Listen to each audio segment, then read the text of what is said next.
Cerita Hikayat Ibnu Hasan. Zaman dahulu kala ada seorang kaya hartawan bernama Syekh Hasan. Banyak harta dan uang, terkenal di setiap negeri, merupakan orang terkaya. Bertempat tinggal di negeri Baghdad yang tersohor kemana-mana sebagai kota paling ramai saat itu.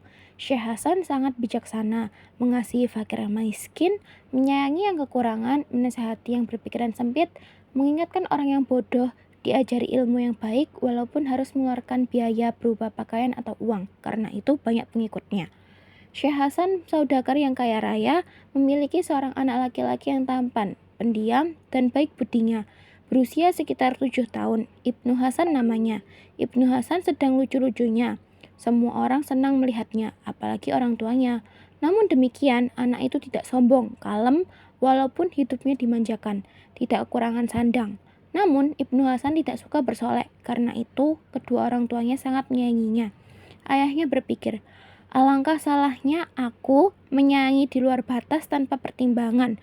Bagaimana kalau akhirnya dimurkai Allah yang agung? Aku pasti durhaka, tak dapat mendidik anak, mengkaji ilmu yang bermanfaat. Dipanggilnya putranya. Anak itu segera mendekati ayahnya. Diusap-usap putranya sambil dinasihati bahwa ia harus mengaji, katanya. Sekarang saatnya anakku, sebenarnya aku khawatir, tapi pergilah ke Mesir, carilah jalan menuju keutamaan. Ibnu Hasan menjawab, ayah, jangan ragu-ragu, jangankan menuju kemuliaan, jalan kematian pun hamba jalani.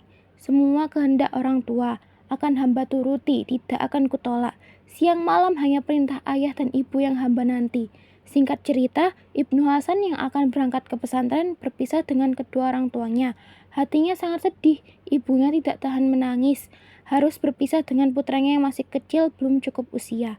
Kelak, apabila Ananda sudah sampai ke tempat merantau, pandai-pandailah menjaga diri, karena jauh dari orang tua. Harus tahu ilmunya hidup. Jangan keras kepala, angkuh dan menyombongkan diri, merasa lebih dari orang lain, merasa diri orang kaya lalu menghina sesama. Kalau begitu perbuatanmu, hidupmu tidak akan senang, karena dimusuhi semua orang. Tidak akan ada yang mau menolong. Kalau celaka tidak akan diperhatikan. Berada di rantau orang kalau judes akan dapat kesusahan. Hati-hatilah menjaga diri, jangan anggap enteng segala hal. Apa yang ibu katakan akan selalu kuingat dan kucatat dalam hati. Doakan aku agar selamat. Semoga jangan sampai menempuh jalan yang salah. Pesan ibu akan aku perhatikan siang dan malam. Singkat cerita, Ibnu Hasan sudah berangkat dikawal dua pengasuhnya sejak kecil, Mairin dan Mairun. Mereka berjalan kaki, sampailah di pusat kota Mesir.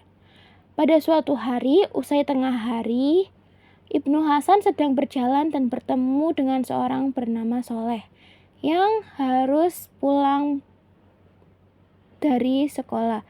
Ibnu Hasan menyapa, "Anda pulang dari mana?" Soleh menjawab dengan sopan, "Saya pulang sekolah." Ibnu Hasan bertanya lagi, "Sekolah itu apa? Coba jelaskan padaku." "Sekolah itu tempatnya ilmu, tempatnya belajar, berhitung, menulis, membaca, belajar tata krama, harus sesuai dengan aturan." Begitu Ibnu Hasan mendengar penjelasan tersebut, betapa girang hatinya dan segera pulang menghadap sang kiai, serta meminta izin untuk belajar ke sekolah guna mencari ilmu. "Sekarang katakan padaku apa yang sebenarnya kamu harapkan?" tanya kiai. Dia berkata demikian bertujuan untuk menguji si murid apakah betul ingin mencari ilmu atau hanya beralasan supaya mendapat pujian. Ibnu Hasan menunduk, menjawab agak malu, "Hamba ingin menjelaskan mengapa hamba bersusah payah tanpa lelah mencari ilmu. Memang sangkaan orang begitu karena ayahku kaya raya, tidak kekurangan uang. Namun pendapat hamba tidak demikian. Akan sangat memalukan seandainya ayah sudah tiada, semua harta jatuh ke tangan hamba, sementara hamba tidak mampu mengelolanya dengan baik. Disitulah hamba terlihat semakin bodoh. Pangkat anak pun begitu pula, walaupun tidak boleh melebihi orang tuanya, paling tidak harus sama dengan orang tuanya. Maka yakinlah sang kiai dengan keinginan muridnya itu dan mengizinkannya menimba ilmu di sekolah.